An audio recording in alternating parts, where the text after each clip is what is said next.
pretty much be agnostic in terms of what kinds of accountability mechanisms it would ultimately feed into. And the job of a commission of inquiry would just be to gather the facts, to gather the evidence as much as possible about the worst crimes that have taken place, about where the responsibility for those crimes lies.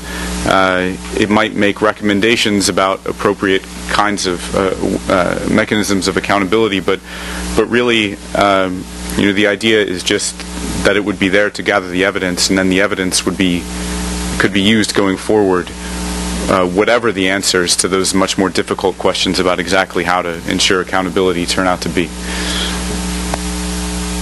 Thanks. Deborah, on the illegal fishing and dumping documentation. Gentlemen, can you hear me? Sir, we absolutely agree with you. I don't think a single contact group member country would deny that the solution to piracy off the coast of Somalia ultimately rests ashore. Somalia needs to have the capacity and the capability to protect its coastline and to protect its economic interest in its territorial waters and its exclusive economic zone. I would say that while illegal fishing, perhaps excessive fishing, may have originally spawned the piracy industry, the payoff for piracy activities have generated a life of their own. I don't know if you can ever go back to square one just yet. And I'll come back to that in just a minute. The international efforts to build coast guards in Somalia and the other regional countries is very important. It's a long-term effort. I would point out that coast guards are, in the final analysis, law enforcement entities, and you have to have laws to enforce and government capacity to enforce these issues. So that's a long-term capacity issue, which ultimately is the long-term solution. In the near term, piracy is a threat to Somalia's economy, to its neighbors' economy, and frankly to the international security of maritime trade. The issue of illegal fishing and toxic dumping, I have no documentation on that, but what I would say is that particularly in the illegal fishing, the appearance is just as important as the reality. Whether or not these things happen or are happening, and it is important that they are, the perception among the Somali people that they are happening is very important. The contact group, in fact, is going to take up, I think in a rather sensitive and diplomatic way, I hope, the issue of the Spanish and French tuna fleets whose season is impending. Whether or not they're actually encroaching on Somalia's EEZ is almost irrelevant. If they appear to be encroaching, that seems to give political justification and fire to the Somali sense of injustice in that regard. The contact group is discussing and will continue to consider that. With respect to toxic dumping, I have no documentation, but even the perception that it could be happening will fuel Somali's sense of injustice. And I think it's a perfectly valid political topic to take up in this forum, as well as other appropriate forums led, for instance, by the International Maritime Organization. Let's take another round here. We have a gentleman here, and then here, over there, and in the back. Hi. My name is Abdurrahman Abdi. I'm with George Mason University. With regard to the question of the toxin dumping, Al Jazeera, the English version, has done several reports on the illegal dumping in Somalia. Actually, were there Italian journalists who were killed and assassinated in Somalia. And the story went back to Italy. The man who did the killing is now in court in Italy. And the company that has done all the illegal dumping are on this documentary talking about several countries that they targeted for the toxic waste dumping in Somalia. So that's the question, Dr. Weinstein. You didn't answer it, but that's the documentation we have. And it's also good to see you in person. I have read your reports, and it's always leaves me speechless, really, your analysis, because someone who does not have a dog in the fight of Somalia can, in a cold way, analyze the different factions in Somalia, your report really is the best thing. Anybody who wants to understand about Somalia can understand that. So I just want to make that comment.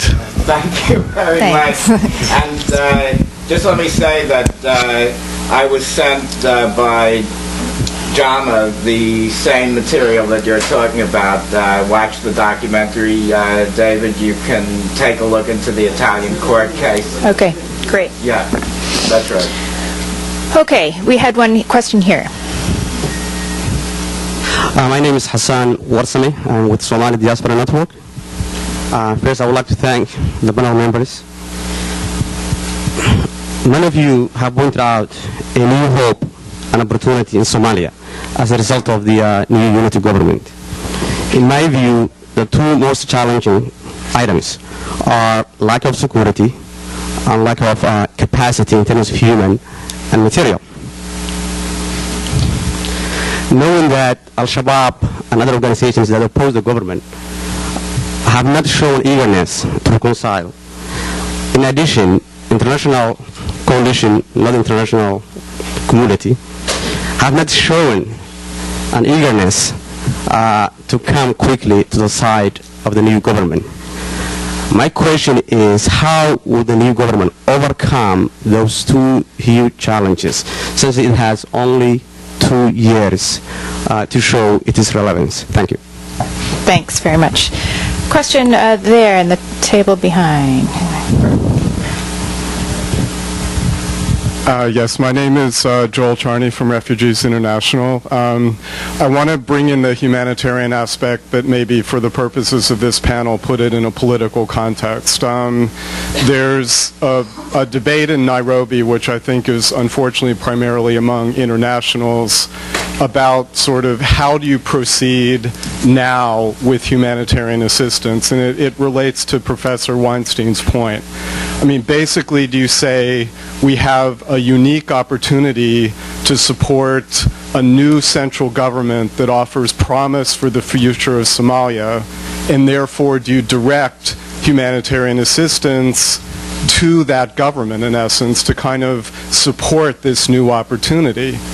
Or, on the other hand, do you say Somalia is fragmented, there's, in essence, this Cantonization process, and do you continue to look for humanitarian opportunity where it is found, regardless of whether it may support or may undermine the national authority? The idea being there's a lot of criticism of World Food Program, for example, for cutting deals with Al-Shabaab at the local level in South Central. Should that continue in the name of humanitarian access, or should we reorient the humanitarian program? Thanks. Very good question. We had one, I think, in the back here that I was going to come to by the camera.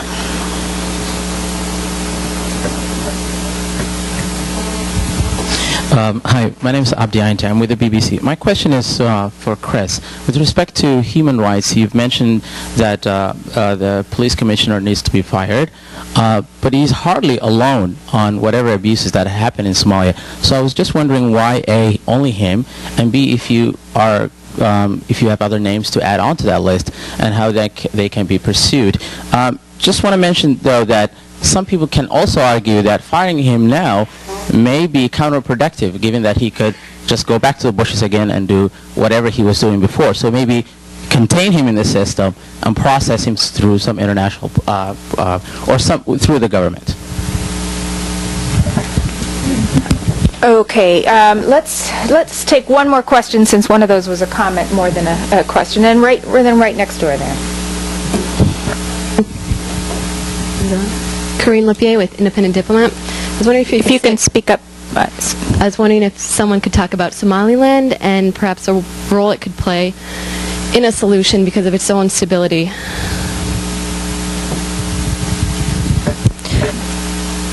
Okay, should we go in the same order here? Maybe we should go to the specific humanitarian question that was raised to Chris, because the other ones were so much more general. All right. Well, Okay, Which the last question? Well, I don't know that the Yeah. In fact, I don't really have an answer for that humanitarian question anyway. So. On on the issue of Cape Deed, that was he's an example. It's not that he stands alone in the role that he played in anything that's happened on his watch. But I was talking about him in the context of the idea of ramping up outside assistance to the TFG's security forces, which in effect means putting resources and money into the hands of the people who run the police force, which is him. And in the context of thinking about how to get away from the ways in which that kind of assistance has been so misused and failed over the course of the last 2 years, he's the right place to start in terms of thinking about insisting on a different level of accountability from the security forces that are receiving that kind of outside assistance, and reducing the possibility of serious abuses being committed by those forces. So that's the reason that I brought him up, because in the context of that issue, he is a particularly glaring symbol of impunity. He's also a particularly glaring symbol of the misuse and the reasons for the misuse and ineffectiveness of donor assistance to security forces over the course of the last 2 years. As far as the other part of your question, the idea of him, of it perhaps being counterproductive to force him out of the fold, I think that's probably exactly why he's still there. But at the end of the day, again, you just have to look back at the past 2 years, and certainly there is a real concern about what kind of role a powerful individual like him does then go on to play if he loses his position within the government. At the same time, though, look at the role that he has actually played inside of government as head of the police force. The police force has been an instrument of violent criminality and repression, and one that's benefited from donor assistance while playing those roles. And if the police is going to play a different role, which is theoretically supposed to be a central component of policy, international policy moving forward, then it's simply not going to happen through him. Thanks. Ken, why don't you tackle the first question by Hassan Warsame of dealing with the Shabab and security and capacity? This series of questions that you all have asked are phenomenal, and I think for those of you who are generalists, I think they're a great reflection of just how incredibly complicated policy is towards Somalia, both for Somalis and for outsiders. I mean, there are choices that are extremely difficult in the country. With regard to how the unity government, or more unified than before government, is going to deal with people outside the rules of the game now, outside the government, including Shabab, but not exclusively Shabab. It's an important question. Again, I would say that the Somalis are far better equipped to manage that than outsiders are. They have a long and very rich history of negotiation. I think that for the most part, this is going to be a negotiated settlement. I think that what we can expect to see is the government continuing to reach out. I do share Jabril's concern that when you're reaching out to others, there's an asymmetry that's really problematic in Somalia. You're being invited in as a junior partner, and in a lot of cases that comes across as co-optation, which may not work. But I think that part of what we have to do, part of what the TFG has to do, is understand what it is that the armed opposition now wants. Are they simply making demands for policy changes? Because publicly that's a lot of what they're doing. Amisom troops out, Sharia law. Okay, they're getting some of that. Do they want power sharing? Are they trying to shoot their way into talk, shoot their way into the government? That's likely for some of them. For others, they're simply trying to overthrow the government. No, they're not interested in power sharing. They're interested in power. And I suspect that the strategy that the new leadership is going to adopt is going to reflect an analysis of different components of the opposition. For some of them, you throw them a bone. All right, we can negotiate some of these policies. For others, yes, power sharing, we can bring you in. And then for the rest, I'm afraid that there's probably going to be continued armed conflict. For some of the true ideological hardliners, they're not going to be willing to negotiate. I don't think that the terrain is very positive for them now, though, and I think it's going to take a long time. This is not going to be a quick win at all, but I think there is a reasonable prospect that the government is going to be able to build an alliance tartib, slowly, and ultimately prevail. The humanitarian question is so problematic, and it's not just in Somalia, it's in Ethiopia too. World Food Program has the exact same, or the opposite problem there, where it is not in a position to control beyond a certain point where food aid is going, and there it has been suspected that some of it is only going to groups that are friendly to the Ethiopian government and not always to everyone in need.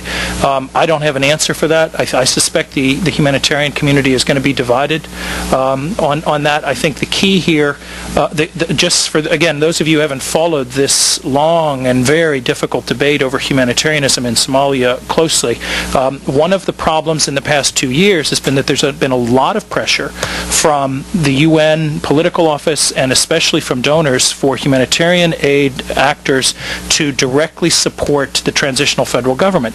But the transitional federal government was at war with another side, and so they lost all of any semblance of neutrality was lost. They were seen as supporting one side in a conflict, and predictably they started getting targeted by all sides.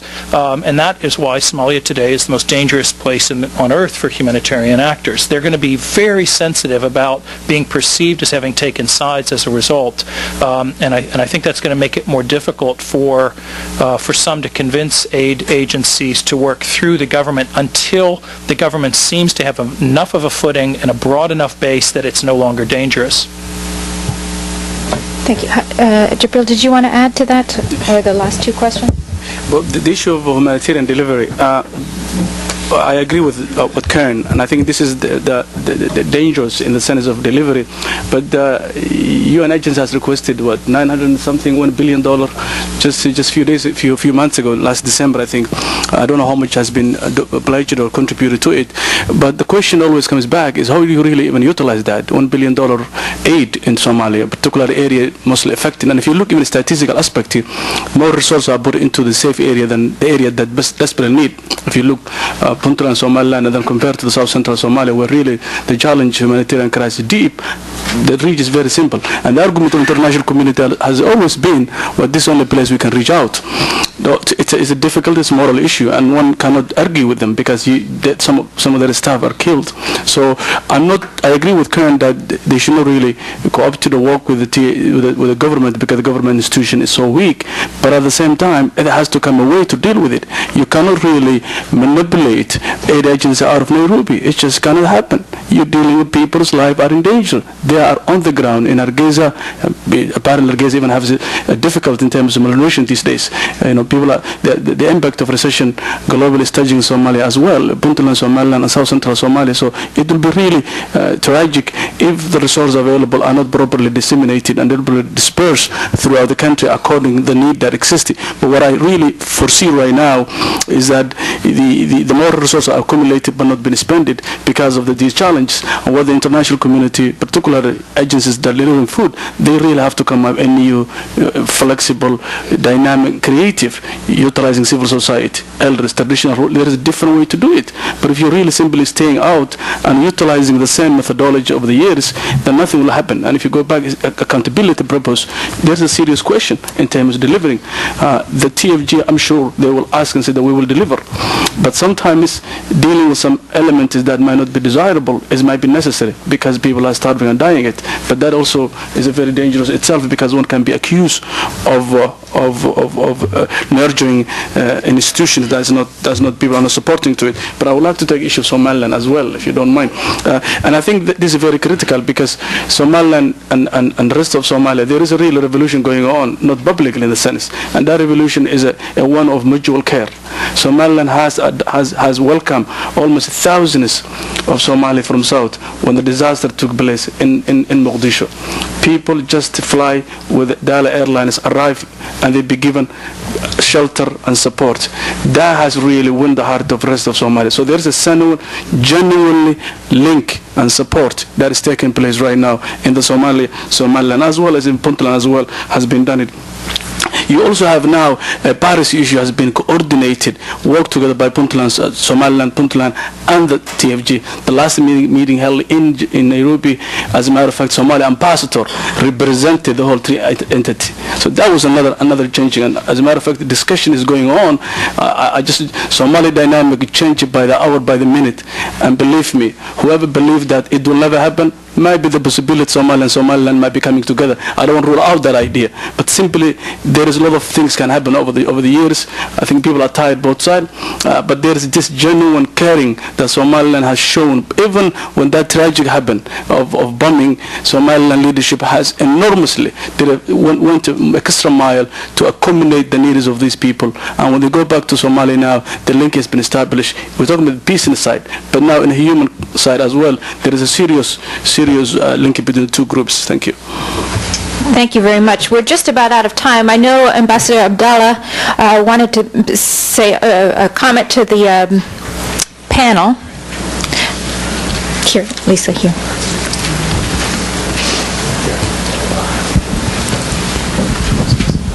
Thank you very much. Just a few observations.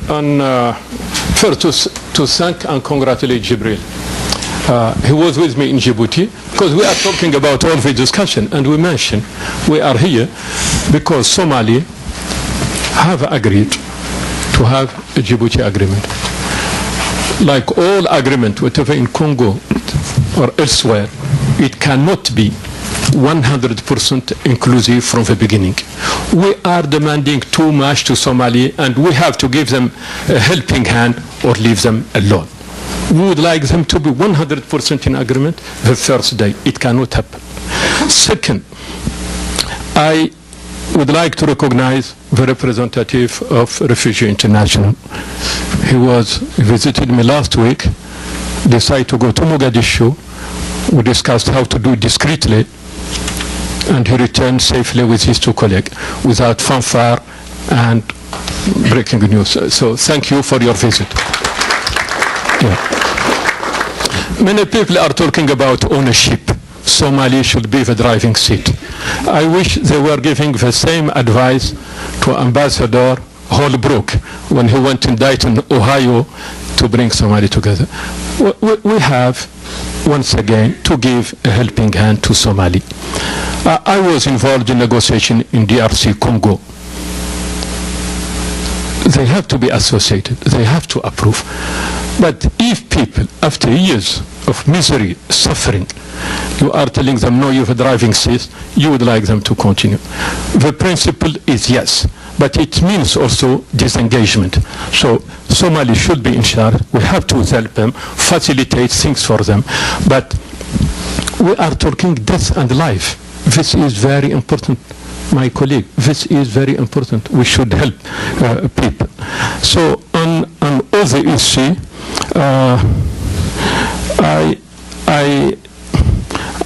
I doubt on the wisdom of throwing out names of people.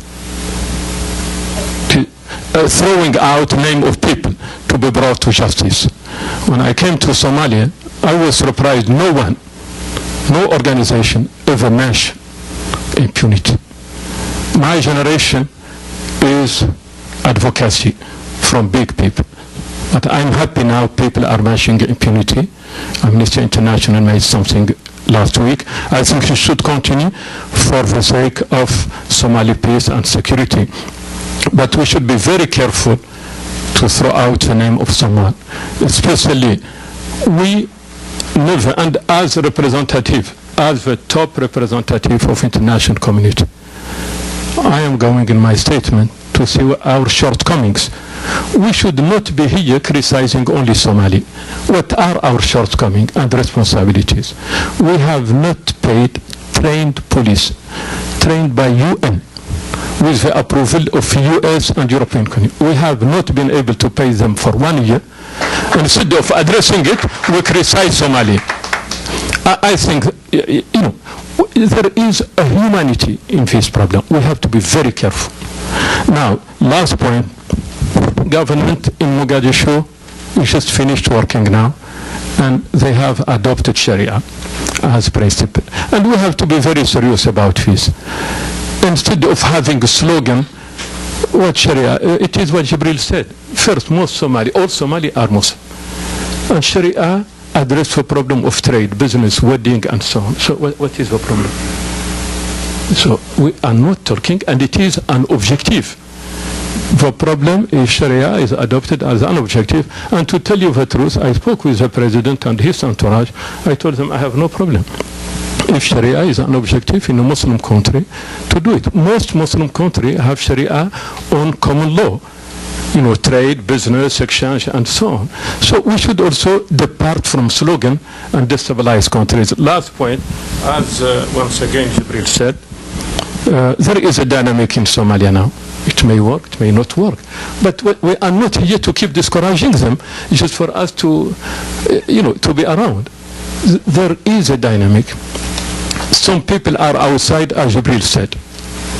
And no Somali, Somali are very individualist, like in my country we are nomadic. Everyone thinks he's a prince. Egyptian told me every Somali is chairman of something, which is true. I have never met a Somali who is not executive secretary of this or president and so on. And they know it. But that does not mean we have to give every Somali a veto power on the life, death, future, dignity of Somali. We should not. And as far as I'm concerned, we will not. Those who would like to join, Sheikh Sharif and his entourage is open to them. Those who would like to be away, we should give them time. We should give them time, but no veto power, no per diem diplomacy. I call it per diem diplomacy. And writing report on them, leave them alone, or we do whatever. Thank you.